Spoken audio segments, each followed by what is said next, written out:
بھٹو کا تو ایک اور جرم بھی تھا کہ اس نے ایٹم بم بنانے کا اعلان کیا تھا، چاہے ہمیں گھاس کھانا پڑے ہم ایٹم بم بنائیں گے.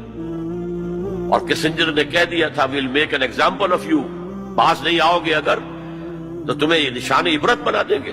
اور وہ نشان عبرت پھانسی پہ جلا دیا. چھوٹا سا جلسہ کرنے کے لیے بھی آپ کو کتنے پاپڑ بیلنے پڑتے ہیں، اس کا اشتہار شائع کیجئے، اس کی ڈنوری کیجئے، اس کا اور اعلان کیجئے. وہ کتنے آئیں گے؟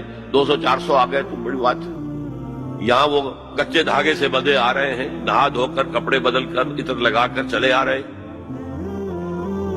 تو یہ ہے کہ بہت خطرناک ہے یہ. اگر مل جائے فنڈامنٹلسٹ تو انہیں دور رکھنا ایک دوسرے سے اور ان کے آپس کے اختلافات کو بھڑکانا ہے تاکہ یہ کبھی متحدہ قوت نہ بن سکے. ٹریڈیشنلسٹ. تیسرے انہوں نے کہا ہے کہ ماڈرنسٹ ہیں جو اسلام کی ایسی تعبیر اب کر رہے ہیں جو ہماری تہذیب کے ساتھ کمپیٹیبل ہے. پاکستان میں ڈاکٹر اقبال صاحب کے بیٹے نے، جاوید اقبال نے کہا شراب حرام نہیں ہے، قرآن میں کہیں حرام نہیں لکھا. شراب پی کر مدہوش ہو جانا حرام ہے، شراب پینا فی نفس سے حرام نہیں ہے.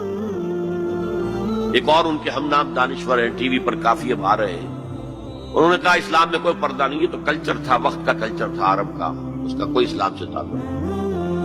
یہ جو ری انٹرپریٹیشن آف اسلام ہو رہی ہے to make it compatible with the western civilisation, وہ کہتے ہیں کہ یہ ہے اصل آدمی اور ان کی مدد کرنی چاہیے، انہیں سپورٹ کرنا چاہیے، ان کو امداد دینی چاہیے اور ان کو میڈیا پر ان کی اپیئرنس کا اہتمام کرنا چاہیے، اس لیے کہ ان کے پاس کوئی اور ذریعہ تو ہے نہیں. مسجد میں کون گھسنے دے گا انہیں؟ وہاں کون ان کے پیچھے نماز پڑھے گا اور کون ان کا خطبہ سنے گا؟ جوتے لگ جائیں گے.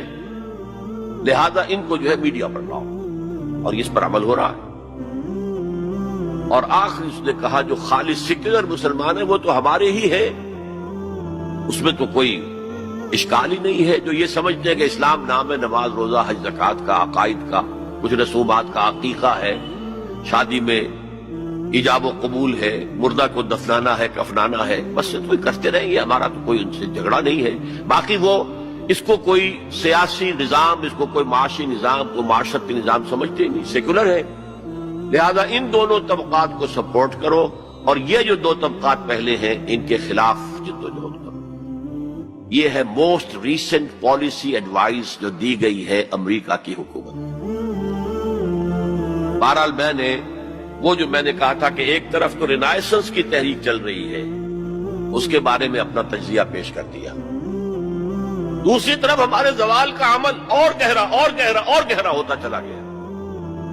اس زوال کے بڑے بڑے لینڈ مارک کیا ہیں؟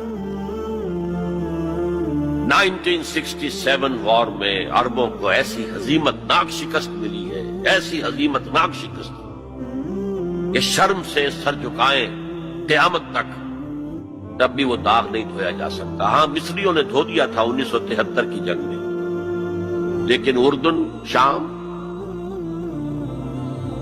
اور اسرائیل نے جھپٹا مارا، ادھر سے لیا سینائی پیننسلا، ادھر سے لے لیے گولان ہائٹس، ادھر سے پورا ویسٹ بینک جو اب تک جارڈن کے پاس تھا، اور ایسٹ یروشلم بھی گیا، اب ان کے قبضے میں ہے.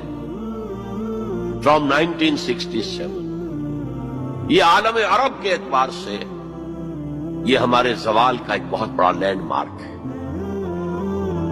اسلام کے نام پر بننے والے ملک کا جو حشر ہوا 1971 میں 2 لخت ہو گیا، 2 ٹکڑے ہو گیا، اور سخت ہزیمت ناک، عبرتناک ہزیمت جو ہے مسلمانوں کو پاکستان کو اٹھانی پڑی، ایک اور دوسرا لینڈ مارک ہے. پھر جو قتل عام ہو رہے ہیں بوسنیا میں، چچنیا میں، پیلسٹائن میں، یہ سب کے سب جو ہے یہ اسی کی شکلیں ہیں. تو down fall is also increasing, going deeper and deeper and deeper. لیکن دوسری طرف رینائسنس کی تحریکیں بھی ہیں، اگرچہ مس لیڈ ہے. میں ان ٹیررسٹ حضرات کو، جو میں نے کہا کہ ان کی نیت کے اعتبار سے اللہ کے ہاں ان کے ساتھ معاملہ ہوگا، لیکن میں ان کا جو بھی طریقہ کار ہے اسے سمجھتا ہوں کہ وہ مفید سے زیادہ مضر ہے، کاؤنٹر پروڈکٹیو ہے. اسلام کا وہ نقصان پہنچ رہا ہے. اور میں انہیں کہتا ہوں مس گائیڈڈ میزائلز. ایک میزائلز ہوتے ہیں گائیڈڈ میزائلز، یہ مس گائیڈڈ میزائلز ہیں.